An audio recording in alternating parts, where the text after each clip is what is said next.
Hello everyone, welcome to किताब और मैं। और आज हम देख रहे हैं बुक का एक 5 लेसन्स। बुक का नाम है don't sweat the small stuff and it's all small stuff. ठीक है। ये बुक जो है बहुत अच्छी है। इसमें जो है 100 जो लेसन्स दिए गए हैं। और ये हमें जो छोटी छोटी चीज़ें जो हमें बहुत परेशान करती है ज़िंदगी में, तो उससे छुटकारा जो है हमें मिल जाता है इस बुक को पढ़ने के बाद। ये लिखी है रिचर्ड कार्लसन ने। ठीक है। और चलिए, अगर आपको ये पूरा बुक पढ़ना होगा तो प्लीज़ डिस्क्रिप्शन में लिंक दिया है, वहाँ से आप परचेज कर सकते हैं। चलिए देखते हैं पहला लेसन क्या है। ठीक है। कि अंडरस्टैंड द स्टेटमेंट। आपको ये समझना है कि wherever you go there you are का मतलब है कि ये पर्सन जो है वो दिल्ली में है। ठीक है। तो इसके दिमाग में जो फिक्स्ड जो थिंकिंग है, ठीक है, कि लोग तो सारे खराब ही होते हैं। ठीक है। तो ये अगर आदमी मुंबई भी चला जाएगा, ठीक है, तो ये सेम थिंकिंग को मुंबई में भी लेके चला जाएगा। और ये वहां पे भी कहेगा, मुंबई के भी लोगों को कहेगा कि लोग तो खराब ही होते हैं। ठीक है। तो हमें ना ये बहुत समझने की ज़रूरत है कि हम है ना अपना थिंकिंग चेंज करें।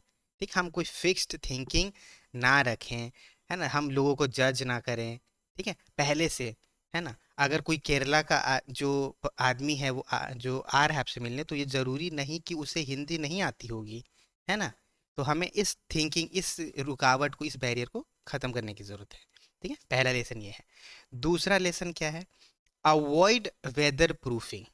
अवॉइड वेदर प्रूफिंग का मतलब ये होता है कि हम जब एक दूसरे से बात करने लगते हैं, किसी पर्सन से बात करने लगते हैं हम, ठीक है, या हमारा जो गर्लफ्रेंड बॉयफ्रेंड हो, या पति पत्नी हो, या कोई रिलेटिव भी हो, ठीक है, तो या दोस्त भी हो, है ना। तो जैसे जैसे हम एक दूसरे को जानने लगते हैं, तो होता क्या है कि कुछ चीज़ें हमें अजीब सा लगता है अगले आदमी के बारे में। ठीक है, जो हमें पसंद नहीं है। और हम क्या कहते हैं, खुले मुंह बोल देते हैं कि ये तुम सुधार लो, ये मुझे बिल्कुल पसंद नहीं है। तो ये हमें नहीं करना है, इसको ना वेदर प्रूफिंग कहते हैं। ये हम अपने हिसाब से अगला पर्सन को नहीं कह सकते कि आप एकदम है ना, ये चीज़ हटा लो, ये चीज़ खराब है। ठीक है। तो ये इससे होता क्या है कि अगला आदमी जो आपको अच्छा समझ रहा हो, ठीक है ना, वो आपको बुरा समझने लगेगा। है ना। थोड़ा देर के बाद, अभी आपने कभी भी एक्सपीरियंस भी किया होगा, है ना, कि आप जिसको जितना एडवाइस दोगे ना, आप उससे दूर होते चले जाओगे। इसीलिए एक्सेस कुछ भी नहीं करना है, वेदर प्रूफिंग नहीं करना है। इनडायरेक्टली आप उसको बोल सकते हो, इनडायरेक्टली, डायरेक्टली नहीं कहना है। ठीक है। ये दूसरा लेसन है, बहुत इंपॉर्टेंट है लाइफ में हमारे।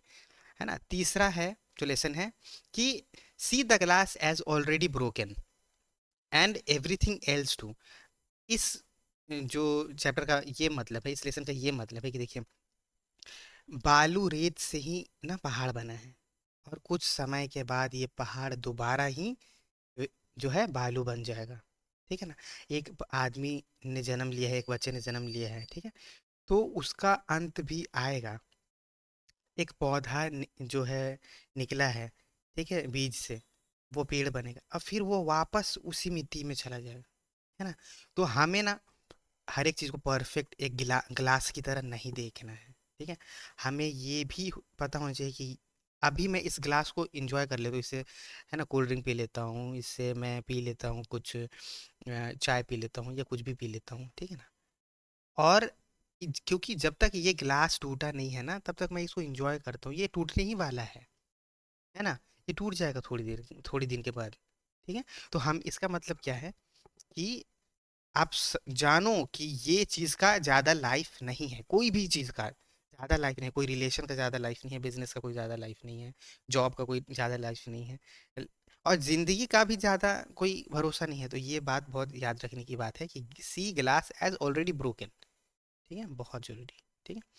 चलिए, अगला लेसन क्या है कि अंडरस्टैंड सेपरेट रियलिटीज। ठीक है। और अब इसका मतलब क्या है कि देखिए, एक अमेरिकन पर्सन है, ठीक है, उसका थिंकिंग अलग होगा। और एक जो है रेड इंडियन है, आदिवासी पर्सन है, उसका थिंकिंग अलग होगा। है ना। तो अब ये नहीं कर सकता कि ये अमेरिकन जाके इनके कबीले में जाके, जहाँ ये रहते हैं आदिवासी, वहाँ ये कहेगा कि ये तो गलत कर रहे हो तुम। है ना। ये आग के पास जो है डांस करना, या ऐसे कपड़े पहनना, ये सही नहीं है। है ना। आपको समझना है कि उस आदमी का रियलिटी, उस आदमी का थिंकिंग, उस आदमी का अलग है। ये चैप्टर इंपॉर्टेंट क्यों है? आज के रिलेशन में इंपॉर्टेंट है। ठीक है ना? हम अपने माँ-बाप से, हम अपने गर्लफ्रेंड, बॉयफ्रेंड या पति-पत्नी आजकल बहुत ज़्यादा जो है प्रॉब्लम आ रही है ना? बहुत प्रॉब्लम आ रही है अंडरस्टैंडिंग में। तो आप समझो कि अगर आपकी गर्लफ्रेंड है या बीवी है या आपका हस्बैंड है या बॉयफ्रेंड है, उसका थिंकिंग अलग है क्योंकि वो अलग आदमी, अलग इन्वायरमेंट में, अलग रियलिटी में बड़ा हुआ है। उसको आप जज मत करो, उस पे आप गुस्सा मत करो। आप समझो कि वो उसका रियलिटी अलग है और धीरे-धीरे नज़दीक आने की कोशिश करो उसकी रियलिटी से, है ना? एकदम डिफेंसिव नहीं बन जाना है, एकदम गुस्सा में नहीं आ जाना है, एकदम गलत उसको नहीं कहना है, ठीक है?